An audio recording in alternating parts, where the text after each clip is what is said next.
Sejam muito bem-vindos ao Café, Ciência e Fé, uma conversa entre amigos, num espaço onde a ciência não tem problemas, café. Relembro, se a relação da fé com a ciência é um tema que vos interessa, não se esqueçam de subscrever, por gosto e partilhar. Tudo isto são formas de nos ajudarem a continuar e a divulgar este podcast. Mas passamos já ao episódio de hoje.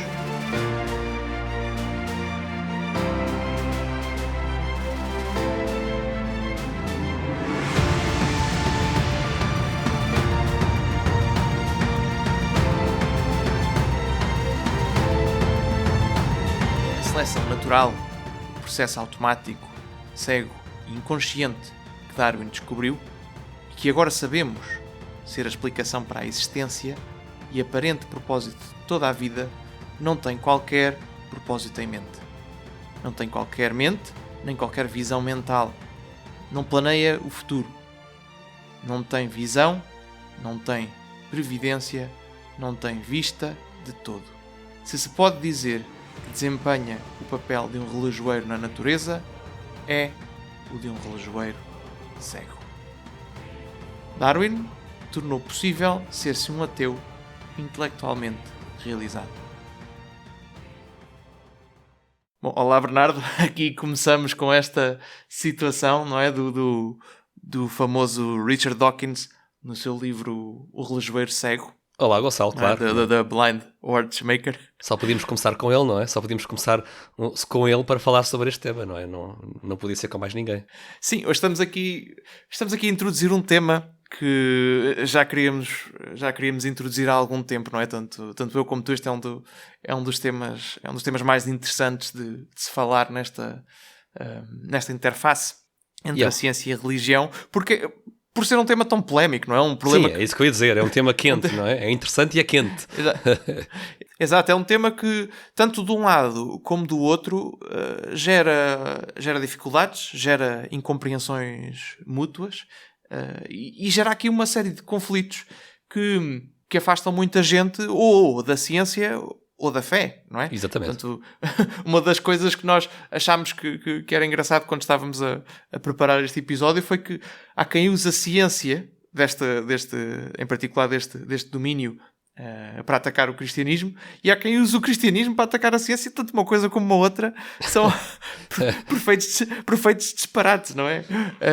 Não, isto eu acho que estamos há décadas, Gonçalo, numa guerra intelectual em que nenhum dos lados faz prisioneiros, isto é mesmo a tirar a matar. Portanto, vamos tentar ver se conseguimos trazer alguma luz e alguma serenidade aqui a este tema tão polémico. Exato. E pronto, apesar de ainda não o termos dito explicitamente, estamos obviamente a falar do tema do evolucionismo, não é? Da teoria da evolução de Darwin e conforme mais conforme aos dias de hoje o chamado neodarwinismo, que é quando esta teoria se junta com a teoria da genética de Mendel e pronto, neste momento é tido como uma explicação poderosíssima para o aparecimento das espécies. E para o desenvolvimento das espécies também, não é? No fundo é a explicação, ou seja, não há propriamente a alternativa B, não é? É o que se chama a corrente principal no meio académico para explicar as espécies, a biologia, o desenvolvimento das espécies e até mesmo como hipótese para o surgimento da vida. Sim, já lá iremos em relação a essa questão, não é? Portanto, aqui é um tema interessantíssimo e nós vamos querer abordá-lo de vários ângulos, porque é uma questão bastante complexa. Portanto, estamos a começar agora, mas isto primeiro provavelmente vai ser um episódio com várias partes. Não ou seja, já sabia... não sabemos ainda quantas. Já sabia que estavas a medo, Gonçalo, a tentar não assustar os nossos ouvintes para ver se eles não fogem, porque aí vem mais uma série de múltiplos episódios, mais uma saga do Café, Ciência e Fé. Não. Tem graça que nós ainda não acabámos de gravar o Galileu e já estamos a meter-nos em mais uma minissérie. É assim mesmo. Para quem faz muitos quilómetros no automóvel, este é o vosso momento. Exato. Mas, bom, provavelmente vamos ter aqui múltiplos episódios. Acho que claramente não vai chegar. Não, impossível. E não sabemos quando chegarmos ao final do que temos planeado agora, Aliás, sabemos, certamente não vamos esgotar o tema, porque isto é um tema complexo e que a cada dia que passa se descobrem coisas novas e há novos desenvolvimentos, portanto, isto é algo que ainda vai demorar algum tempo. Mas, pronto, estamos a falar do tema do evolucionismo, então nós estávamos a pensar, portanto, vamos abordar isto aqui de vários prismas diferentes, não é? Porque é uma questão que nós podemos agarrar de diferentes lados e a verdade é que nós, para compreendermos o problema na sua totalidade, temos que conseguir olhar para cada um destes lados de forma mais ou menos independente, não é? Imparcial também, independente, sim, imparcial, objetiva. O mais imparcial possível. E depois de olharmos para cada um destes lados de forma independente, vamos fazer o nosso habitual exercício quando tentamos estudar a relação da ciência com a fé, que é perceber como é que estas coisas se juntam, como é que elas se harmonizam e como é que um cientista cristão consegue harmonizar as coisas na sua vida. E então, estávamos a pensar, mais ou menos, estruturar isto desta forma. Portanto, estamos aqui no início do primeiro episódio, portanto, vamos começar aqui um bocadinho... Eu e tu vamos explicar como é que chegámos a este tema na nossa vida, não é? Sim, acho que é interessante. Como é que isto apareceu. Porquê este tema? Vamos começar um bocadinho por aí. Porquê disto? Porque é que é um tema interessante e porque é que o estamos a trazer para aqui. Vamos começar por aí. Depois vamos focar-nos na parte científica. É isso mesmo. E para isso vamos pegar essencialmente aqui em duas obras. Vamos pegar em várias, mas temos aqui algumas que nos serviram de apoio, assim, de forma resumida aqui para a preparação deste episódio, que são as obras da coleção A Very Short Introduction da Universidade de Oxford, não é?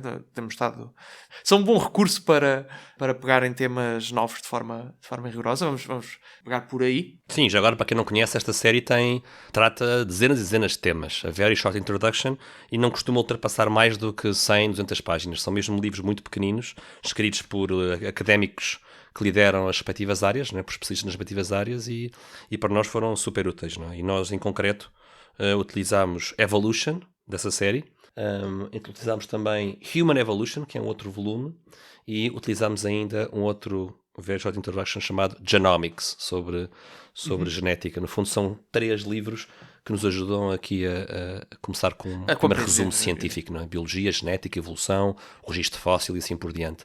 À parte disto, vamos também partilhar convosco, como habitual, no YouTube, links para outras obras que recomendamos, para estas e para outras. Exato. Bom, depois de vermos a parte científica, vamos ver um bocado também o contexto histórico, não é? Em como é que isto surge. É essencial. É bastante importante para entender o pensamento do Darwin e de outras figuras que aparecem por aqui.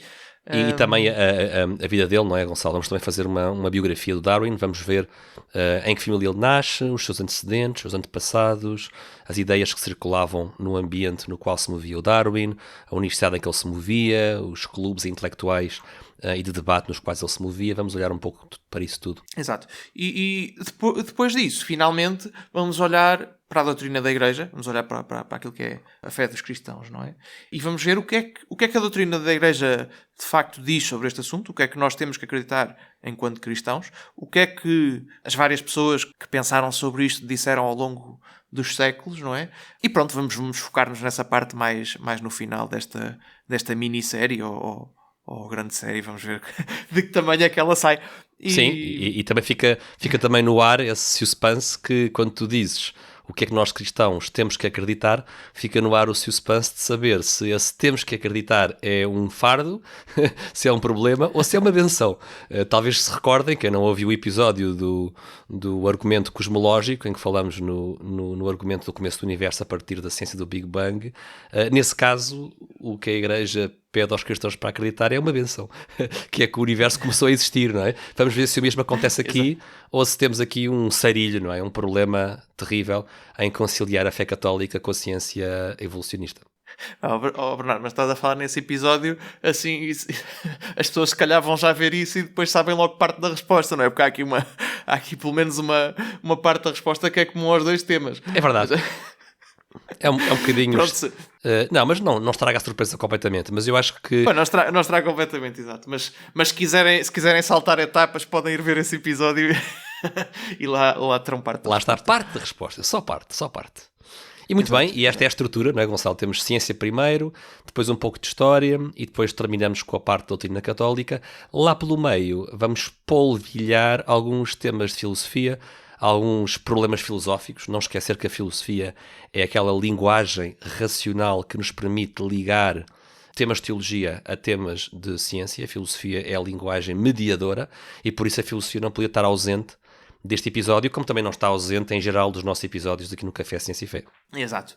Bom, então, se calhar começamos aqui... com uma parte mais nosso... autobiográfica, não é? Ou seja, queres dar o pontapé de saída, Gonçalo? Quando é que tu te lembras de ter debruçado sobre este problema dos diabos, que é a evolução e criação, ou evolução e fé cristã? Quando é que te lembras disto ter sido, ter nascido, ou ter entrado na tua lista de preocupações intelectuais? Bom, para já, as primeiras vezes que ouvi falar de evolução, não vi problema nenhum. não, foi só mais tarde que comecei a perceber que havia pessoas a levantar este tema como um ponto de luta entre a ciência e a religião e o cristianismo em particular. E achei isso um bocado estranho na altura. Mas há aqui uma série de coisas, e eu penso que já contei este episódio num episódio passado, mas há aqui algumas coisas em relação a este tema que a mim me causam alguma dificuldade, que é... Pronto, como os nossos ouvintes provavelmente já sabem, nem eu nem tu, Bernardo, somos da área da biologia. Sim, nós tirámos engenharia e eu em particular, quando estava no secundário, eu não tive a disciplina de biologia, portanto tive biologia até ao 9º ano, mas depois já não tive geometria descritiva. Mas, Gonçalo, isso é indiferente, toda a gente sabe que os engenheiros podem falar sobre todos os temas, não é? Isso é conhecimento geral, Sim, não é? É verdade, exato. Estamos tranquilos, estamos de consciência tranquila. Exato. Não, mas eu sempre achei muita graça a isto. Eu não tive por acaso, mas lia e lembro-me de estudar a genética e a evolução até ao 9º ano. E depois, quando cheguei à faculdade, também fiz uma parte de um curso de biologia online, daqueles que existia e que ainda existe. Agora está muito na moda os MOOCs, que são os cursos online. Mas houve uma dada altura em que, pronto, para mim isto não era uma questão, era uma não questão. Se a evolução estava em conflito com a fé, para mim era uma não questão. Mas pronto, comecei a perceber que havia aqui algumas pessoas que interpretavam isto como um conflito, então fui... Algumas pessoas, eu gosto de... Sim. algumas, um bocadinho mais que algumas. Sim, mas pá, fui tentar fazer aquilo que a pessoa faz quando vê um problema destes, não é? Que é estudar uma coisa, estudar a outra e ver no que é que dá. Então fui procurar na internet saber mais sobre a parte científica da teoria da evolução, que eu sabia as ideias gerais, como penso que a maior parte das pessoas sabe, mas não sabia os detalhes, quais são as bases científicas para isto. Bem, na altura fui procurar e apareceu-me um vídeo de um tipo que dizia que era cientista, e pelos vistos não duvido, mas eu procurei argumentos para o evolucionismo e começo a ouvir aquilo e ele está a explicar os argumentos dele para o evolucionismo e basicamente o que é que ele dizia? Ora, nós sabemos que Deus não existe. Como Deus não existe, é óbvio que a criação não pode ter sido feita em 7 dias. E, portanto, a única coisa que nos resta é o evolucionismo. E o evolucionismo explica tudo. Explica como é que a origem, explica como é que a vida surgiu, explica como é que as espécies se formaram, e com o evolucionismo não precisamos de... E até se calhar Gonçalo explica a própria história do universo, não é? Antes da vida até há quem diga também isso, não é? Sim, neste caso não me lembro, acho que ele não chegou a esse nível. Não chegou a esse ponto. Mas isto fez-me tremenda confusão. Eu estou a ver um cientista que supostamente é um cientista de topo, e ele diz-me que o motivo pelo qual nós sabemos que o evolucionismo é verdadeiro é porque Deus não existe. Pois, aqui qualquer coisa que não está mal explicada. Aqui qualquer coisa não está bem. Eu não estou a dizer, atenção, que ele é representativo de todo o grupo de cientistas que defende esta teoria. Mas foi uma coisa que me irritou. Então eu vou à procura da verdade e ele diz-me este disparate. Isto é um argumento péssimo. Mas pronto. Passou-se algum tempo e eu, sem estar à procura, fui ver, por curiosidade, a história de conversão do Francis Collins, que nós já já falámos em algum episódio passado, o Francis Collins é um médico americano que foi responsável pelo projeto do genoma humano, que descodificou o genoma humano. E a dada altura na vida dele, ele tornou-se cristão e eu descobri que ele tinha o testemunho dele, porque é que se tornou cristão online, e fui ver. E ele, durante esse testemunho, fala desta parte da teoria da evolução, e ele dá os argumentos, que são argumentos fortíssimos, e que mostram que, de facto, os dados que nós temos apontam para que as espécies tenham surgido de forma gradual através de uma evolução, da evolução através de espécies anteriores. E eu vejo os argumentos dele num testemunho de conversão que eu nem sequer estava à espera que ele falasse sobre isto. E penso, realmente há pessoas que... E é um dos problemas desta questão, é que há pessoas que pegam na teoria da evolução e em vez de se focarem na parte científica, pegam nisto e usam como um cavalo de batalha para atacar os cristãos, que é uma coisa incorreta e que se nós virmos, quando nós estudamos a parte científica, não vem de lá. Ou seja, são extrapolações filosóficas que estas pessoas fazem e que apresentam como sendo científicas, mas que não são. E uma coisa, e isto é um ponto essencial quando estamos a estudar esta relação entre evolucionismo e o cristianismo. É preciso, quando vemos os textos, e mesmo textos muito bons de ciência neste domínio, quando lemos os textos, nós temos de estar sempre com atenção, porque é muito comum, e estes livros que nós recomendamos também quanto à sofrem. ciência do Very Short Introduction da Universidade de Oxford, sofrem deste problema. É muito comum nós estarmos a ler um texto de ciência nesta área e lá pelo meio vêm extrapolações filosóficas ou até teológicas, que o autor, é mais raro, faz. Mas Sim, filosóficas e teológicas, que o autor faz, que não são ciência, que não são consequência da ciência, certo, mas que o autor tem e que transmite, misturado no meio de uma obra científica, como se fosse ciência. Portanto, isto é um ponto fundamental. Quando nós estamos a ler um livro destes, ou um artigo, temos que ter muita atenção e distinguir muito bem daquilo que o cientista está a apresentar, o que é ciência, e essa parte espetacular, aceitamos, e toda a força para isso, não é? Claro. Ciência no top. Certo. Mas é preciso distinguir isto daquilo que são os pressupostos filosóficos que ele tem e que muitas vezes mistura com a parte científica. E isto acontece em obras da Oxford University, em obras do melhor que há do ponto de vista de ciência, não é? Às vezes acontece. E não estamos a dizer que seja má intenção do autor. Por vezes há apenas um hábito de, por vezes, fazer extrapolações que são consideradas quase como senso comum, não é? Extrapolações como achar que há um conflito entre ciência e cristianismo. E esta ideia de que se tornou tanto senso comum de que há aqui um conflito faz com que os melhores autores, de vez em quando, lhes escapa assim uma frase a favor desse tal conflito que, como vamos ver, não existe. Exato. Mais à frente nesta série iremos comentar aqui passagens específicas destes livros, tanto espetaculares em relação à ciência como aquelas em que se vê que existe este problema. Mas pronto, portanto, eu iria começar aqui com esta nota. Portanto, do princípio ao fim, quando se estuda este tema, é muito importante fazer esta distinção. O que é filosofia, o que é ciência e perceber o que é que vem da ciência e o que é que não vem. Eu posso-te contar que da minha parte, assim, sem estar a perder muito tempo na parte autobiográfica, mas da minha parte, talvez uma das memórias mais antigas que eu possa ter em relação a estes dilemas entre evolução versus cristianismo remonta ao meu 8º ano.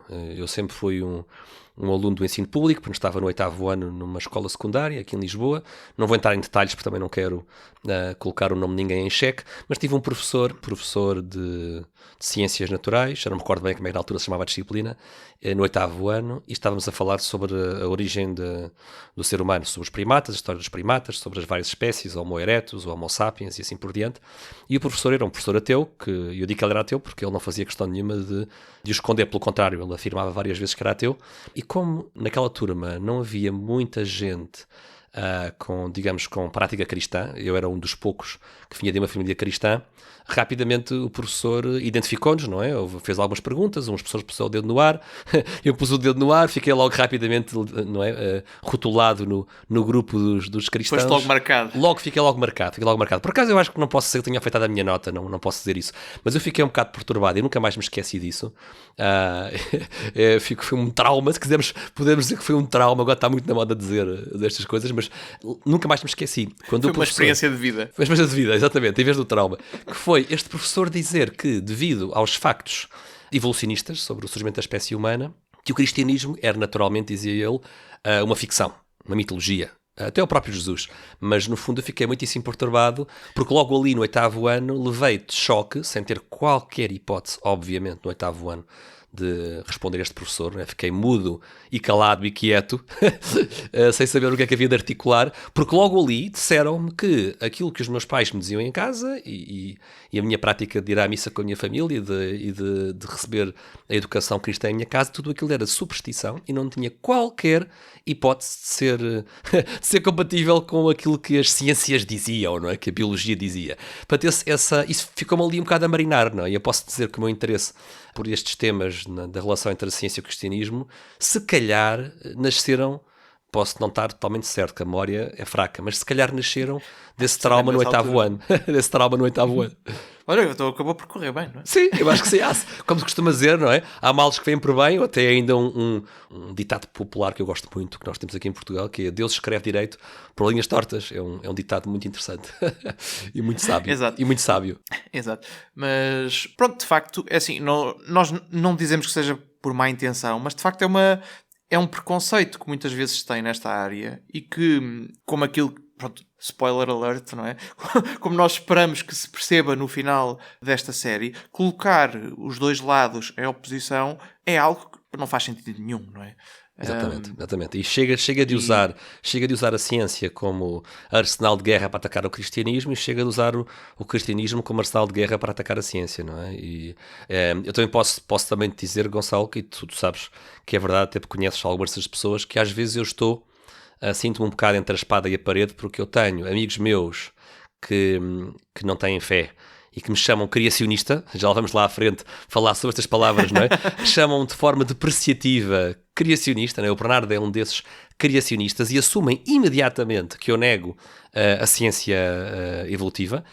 Por outro lado, também do outro lado do campo de batalha, tenho alguns amigos de fé cristã e de prática cristã muito profunda e muito séria e muito rigorosa, que acham que a teoria de evolução é uma pseudociência e que acham que o evolucionismo é falso e que por vezes criticam-me por eu ser demasiado evolucionista. Portanto, olha, não sei se também sentes isto, mas às vezes eu sinto-me disparado dos dois lados, da esquerda e da direita, e este episódio eu acho que temos que fazer aqui um trabalho para ver se pomos um bocado as coisas no seu sítio e se acabamos com estes disparates. Sabes que o Chesterton dizia que converteu-se ao cristianismo por causa disso, porque ele era atacado de vários lados diferentes por motivos completamente contraditórios. Não me recordava disso. Não me recordava disso. Quando se é criticado dos dois lados, normalmente significa que estás a acertar em alguma coisa. É assim, se estiveres no meio da campo de batalha, é um bocado mal estar no meio do fogo cruzado, não é? Convém baixar a cabeça. Exato. Convém baixar a cabeça. Pode ser chato, mas às vezes também pode estar completamente errado, não é? Também é outra sim, possibilidade. Atenção, sim, também não... Mas às vezes, claro. Às vezes significa que acertaste numa coisa importante. E muitas vezes a verdade é um equilíbrio fino, não é? Sim, não é sempre, mas muitas vezes não é. No meio está a virtude. Isso nem sempre é assim, como é óbvio, não é? Às vezes, sim, às vezes um dos lados que está complicado. certo, não é? Mas sim, mas acho que neste caso nós podemos dizer que estamos nestes episódios a considerar os dois lados com muito cuidado, a olhar para a ciência com muito cuidado, a olhar para a doutrina católica com imenso cuidado também, para não entrar em heresia nem em erros doutrinais, para representar aqui fielmente o que a Igreja Católica ensina sobre este tema. Para nós isso é um ponto de honra, tão um ponto de honra como representar a ciência com o rigor do qual nós somos capazes, naturalmente, não é? Não sendo biólogos, e esperemos que seja um bom resultado e que quem nos está a ouvir goste deste exercício de diálogo entre ciência e cristianismo, se no final não concordarem connosco. No final destes episódios todos, estamos convencidos que pelo menos vão encontrar alguns factos dos dois lados que não conheciam. Nós ficámos contentes de os descobrir e queremos partilhá-los convosco. Sim, e pelo menos ganham uma visão, mesmo que não concordem connosco, pelo menos percebem que existe esta visão e que é possível ser-se cristão, em particular católico, é o nosso caso, não é? E defender a ciência, a ciência no seu melhor. Certo, é isso mesmo. Aliás, pegando agora precisamente nesse ponto, nós íamos começar aqui pela uma das nossas fontes principais, não é? Aqui para o nosso podcast e enquanto católicos, aqui para a relação entre a fé e a ciência, que é o Catecismo da Igreja Católica, que é esta obra extraordinária, onde nós podemos ir para aprender o que é que a Igreja ensina. Sem ambiguidade, sem confusão, e de forma muito clara. Sim, em relação à maior parte dos assuntos, não é? Então, pegando aqui nesta obra espetacular, olhamos para o ponto 159 e fala precisamente da fé e ciência, portanto, a relação entre as duas. E diz-nos o Catecismo da Igreja Católica: fé e ciência. Muito embora a fé esteja acima da razão, nunca pode haver verdadeiro desacordo entre ambas. Isto é extraordinário, atenção. Começa logo só a primeira frase. É o ensino da Igreja. Não pode haver nenhum desacordo. Sim. O mesmo Deus que revela os mistérios e comunica a fé, também acendeu no espírito humano a luz da razão. E Deus não pode negar-se a si próprio, nem a verdade pode jamais contradizer a verdade. É por isto que a busca metódica, em todos os domínios do saber, se for conduzida de modo verdadeiramente científico e segundo as normas da moral, jamais estará em oposição à fé. Portanto, reparem, as pessoas que dizem que a Igreja está contra a ciência, pega-se no Catecismo da Igreja Católica. Isto é o que a Igreja ensina. As realidades profanas e as da fé, profanas significa que são materiais, portanto, as do mundo. As realidades profanas e as da fé encontram a sua origem num só e mesmo Deus. Mais ainda, aquele que se esforça com perseverança e humildade, que são características necessárias para o cientista, não é? Por penetrar no segredo das coisas, é como que conduzido pela mão de Deus, que sustenta todos os seres e faz que eles sejam o que são, mesmo que não tenha consciência disso.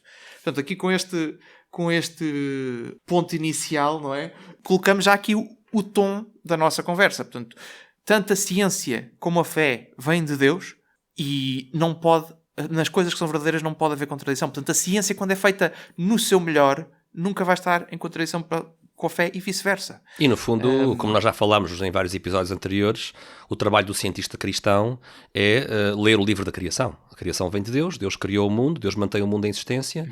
As regularidades naturais que são descobertas no seu aspecto material pelas leis da natureza, que são regularidades com formulação matemática, resultam da vontade constante de Deus como Criador e resultam do facto de que Deus é um Deus bom, é um Deus racional, é um Deus fiel, é um Deus no qual se pode confiar, é um Deus, como diz o livro da sabedoria, que fez tudo com medida, número e peso, e por isso o cientista cristão, levado pela mão de Deus, como acabaste de ler no Catecismo, está à procura da voz de Deus através do seu trabalho científico, e por isso não pode haver verdadeiro desacordo entre fé e ciência. Exato, e acho que aqui, pegando nesta citação que acabámos de ler do Catecismo da Igreja Católica sobre a relação entre as duas, acho que estamos na altura ideal de fazermos um curto intervalo aqui só para dar algum descanso aos nossos ouvintes, não é? Algum descanso aos nossos ouvintes, mas não se vão embora porque voltamos já à continuação do episódio.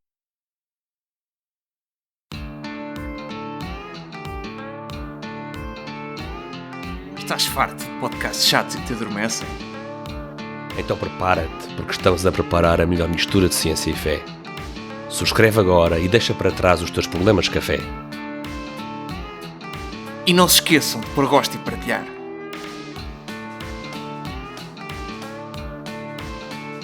Não parecia o George Clooney, pois não?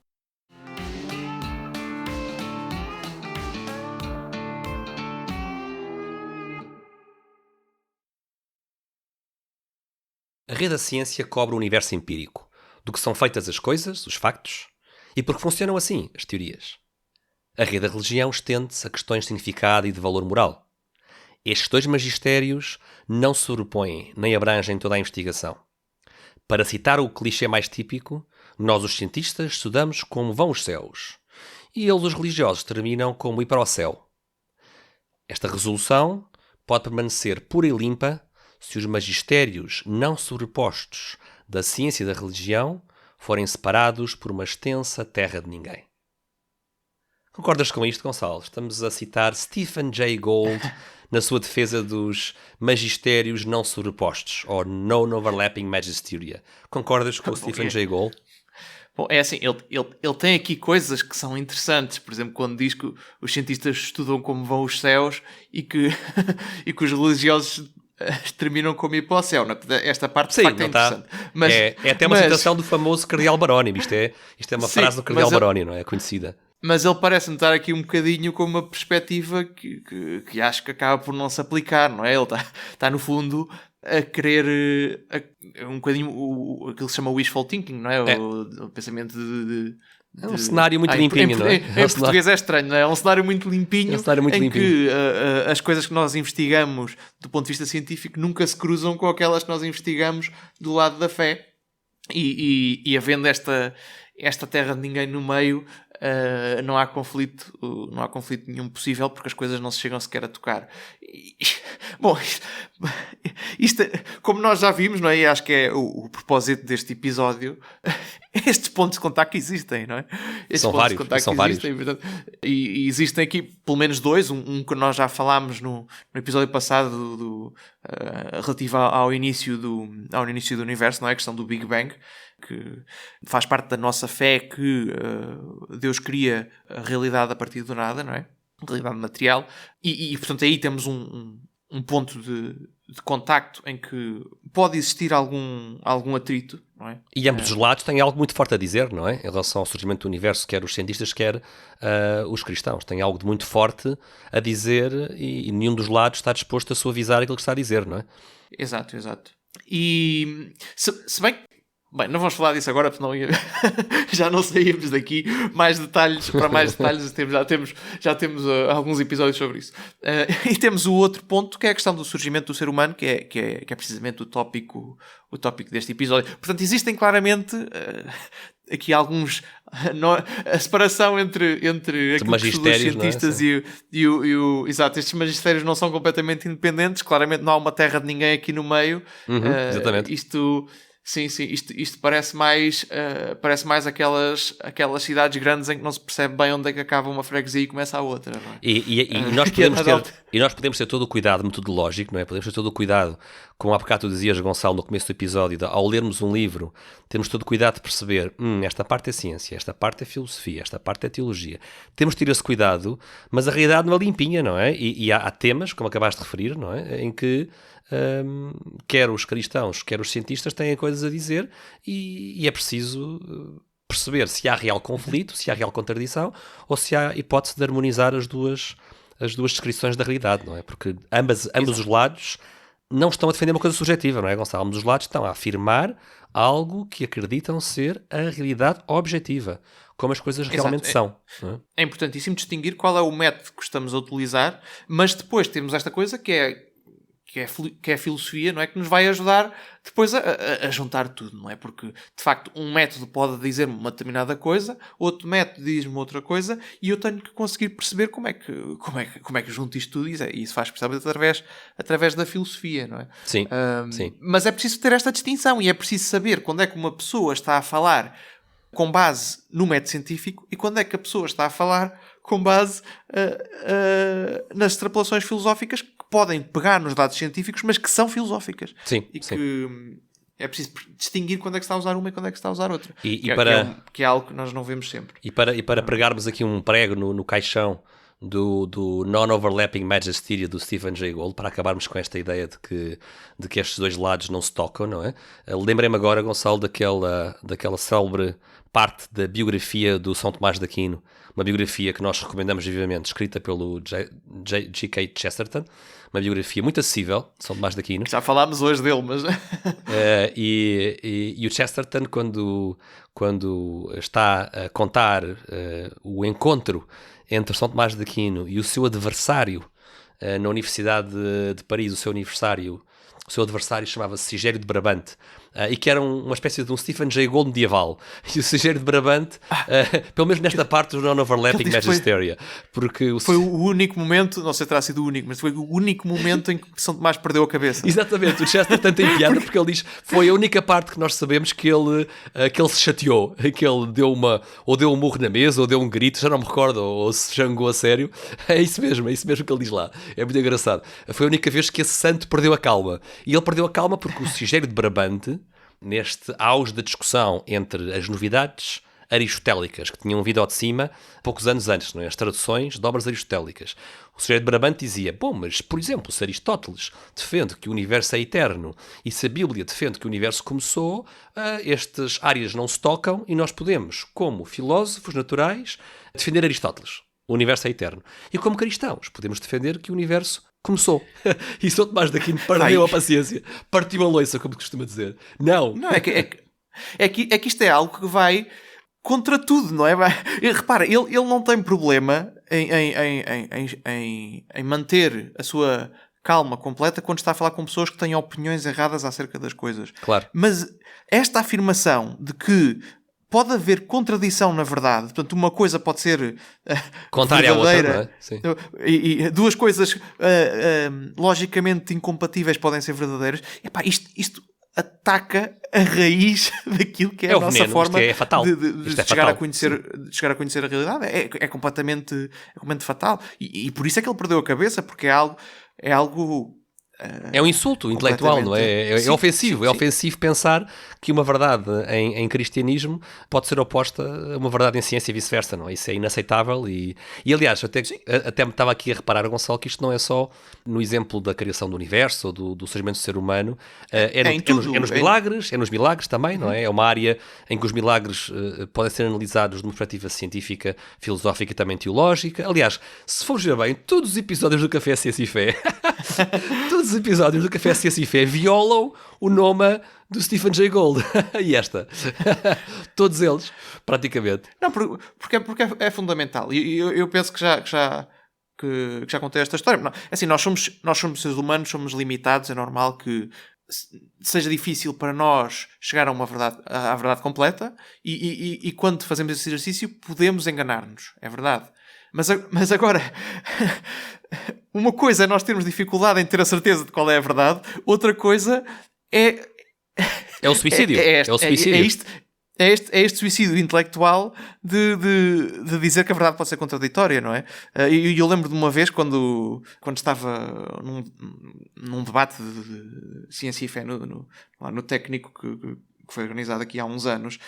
Havia lá uma pessoa que dizia, ok, enquanto católicos acreditamos que a hóstia consagrada é o corpo de Cristo, os ateus não acreditam nisso e não tem mal nenhum, porque se eu acredito, para mim aquilo é o corpo de Cristo, se tu não acreditas, para ti não é. E eu disse, desculpa, isso não pode ser. Isso, é assim, nós, enquanto católicos, acreditamos que a hóstia é o corpo de Cristo. Os ateus acreditam que não, obviamente, não é? Mas não podemos estar os dois certos. Não é? Ou nós estamos certos e a hóstia consagrada é o corpo de Cristo, ou nós estamos errados e não é. Exatamente. Agora, não pode. O que não pode é ser as duas coisas ao mesmo tempo, não é? Isto é completamente... A nossa fé não é um conjunto de coisas fofinhas que nós vivemos nos sonhos da nossa mente, não é? Ou é falso ou é verdadeira, não é? Não... Sim.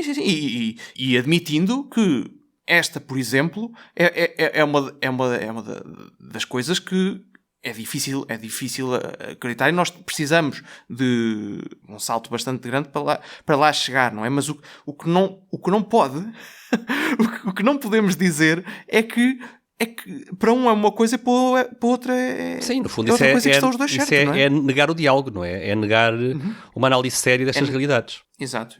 Então pronto, está enterrada a teoria do Stephen Jay Gould. Era isso que eu queria, era só pôr um prego nesse caixão para não voltarmos a ela mais, não é necessário, não é? Portanto, não é só São Tomás de Aquino que Exatamente, nós também queremos dar aqui um pontapé na mesa. Quer dizer, nós reconhecemos que o Stephen Jay Gould, por exemplo, é uma pessoa nesse sentido, digamos, mais diplomática, não é? Mais conciliadora do que, por exemplo, um Richard Dawkins. Mas eu, se queres que te diga, prefiro a abordagem frente a frente do Richard Dawkins, que leva a sério a ciência, e ele sabe que os cristãos também estão a afirmar coisas que defendem como verdade, do que esta paz podre, não é? Do que esta conciliação do Noma, não é? Que não dá, que temos que abandonar. Muito bem. Claro. E a saber, eu posso estar enganado em relação àquilo que defendo, mas a realidade é a realidade e não depende daquilo que eu penso sobre ela, não é? Exatamente, é isso mesmo.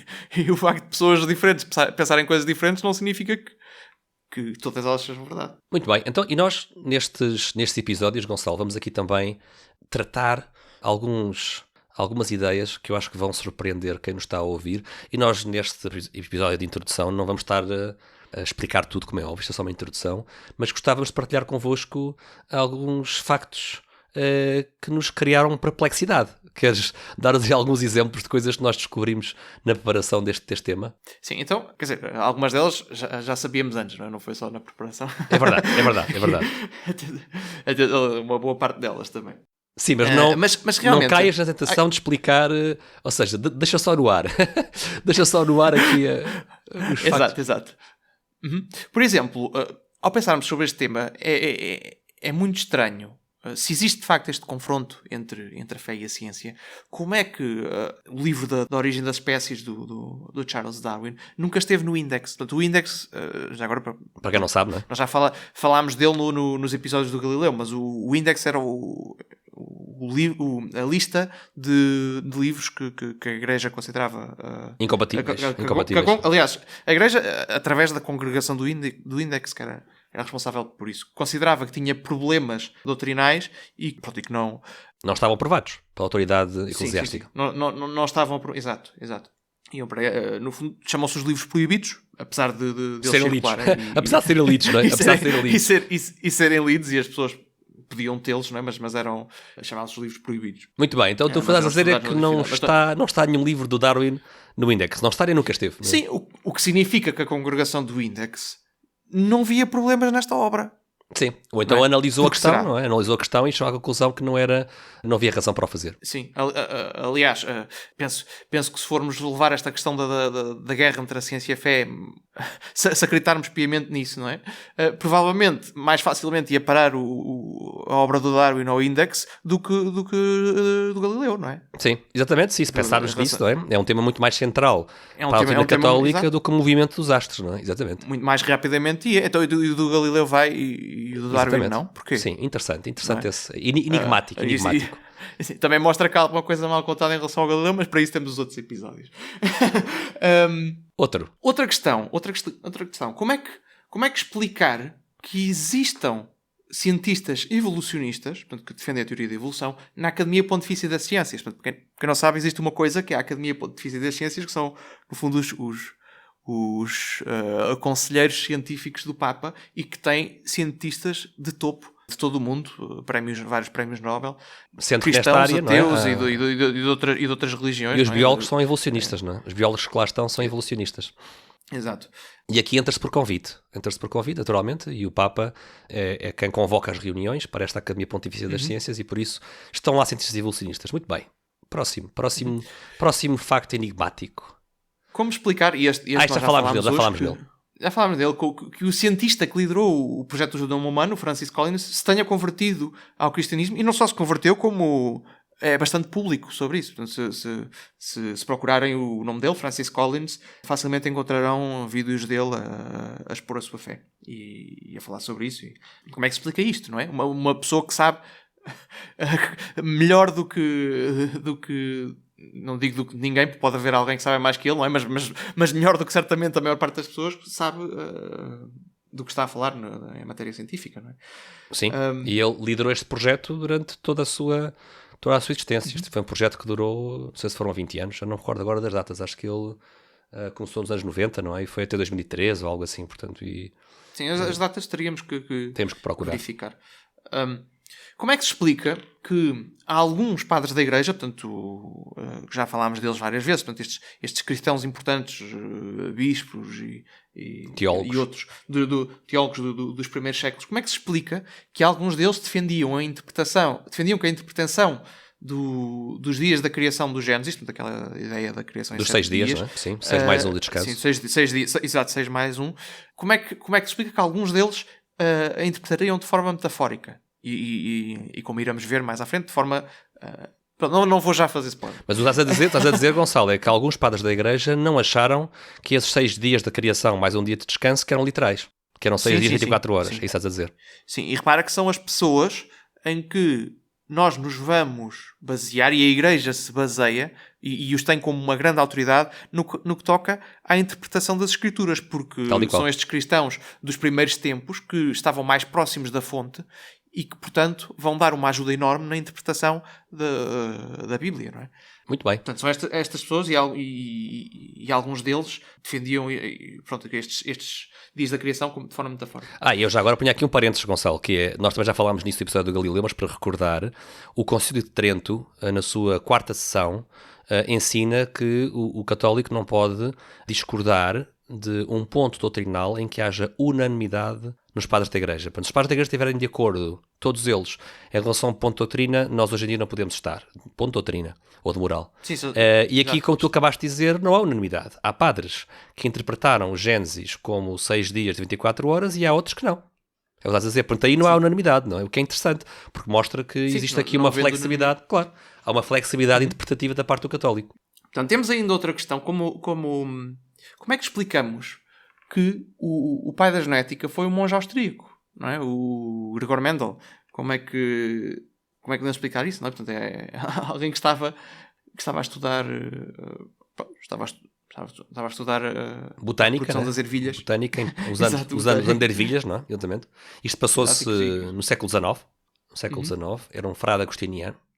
Sim, como é que ele é o pai da genética, não é? Como é que é um homem de vida religiosa consagrada, não é? Que vai basicamente dar origem ao ramo da genética. E é preciso frisar, vamos falar muito sobre isso, mas é preciso frisar que o darwinismo não seria o que é, seria genética. Ou seja, a genética deu aqui um combustível, deu aqui uma força tremenda à teoria de Darwin, não é? Com a genética, o darwinismo ficou completamente diferente como solidez científica, não é? Como teoria sólida científica. Sim. Nós muitas vezes usamos a expressão darwinismo por simplicidade, não é? Mas a verdade é que quando se fala deste tema hoje em dia, estamos a falar, como dissemos no início, da junção do darwinismo da evolução, com a genética do É que Darwin não teve acesso à genética, é preciso termos a noção disto, não é? A teoria de Darwin, da origem das espécies, não usou conhecimento sobre genética que não existia na altura, enquanto estava ainda o padre Mendel a fazer as suas experiências com ervilhas nos canteiros. Exato, mas tinha intuições brilhantes, não é? Sem dúvida. Mesmo assim. Sem dúvida. E o tal espírito persistente. E depois ainda temos 2 pontos mais filosóficos que iremos abordar à altura, não é? Como é que pode a vida surgir a partir de matéria inanimada, não é? E como é que faculdades intelectuais, que nós já falámos noutros episódios, não é? O acesso aos conceitos abstratos, por exemplo, podem surgir naturalmente nos seres vivos. Mas portanto, como é que, isto são coisas... Como é que a matéria gera um intelecto, coisas são coisas que são temas filosóficos e que... Pronto, e sobre os quais é obrigatório pensar quando e aqui, Gonçalo, nem sequer é um problema só para os cristãos, não é? Ou seja, em filosofia existe hoje em dia, independentemente do cristianismo, há debates filosóficos entre filósofos materialistas, naturalistas, que dizem que o intelecto e as faculdades mentais surgem da matéria inteiramente, e outros filósofos que, sem qualquer tipo de argumento religioso, dizem que isso não é possível. Dizem que as faculdades intelectuais obrigam uma parte imaterial do ser humano que não se reduz à matéria, não é? Portanto, isto são debates filosóficos que estão completamente vivos. Estão vivos e há muito tempo. Há muito tempo. É outro daqueles temas, como nós já falámos, que já vem dos gregos. É isso mesmo. Mas fica aqui no ar este chamariz para estes temas que nós vamos para já só pôr no ar. Claro, porque queremos que venham cá ouvir as outras partes dos outros episódios, naturalmente, não é?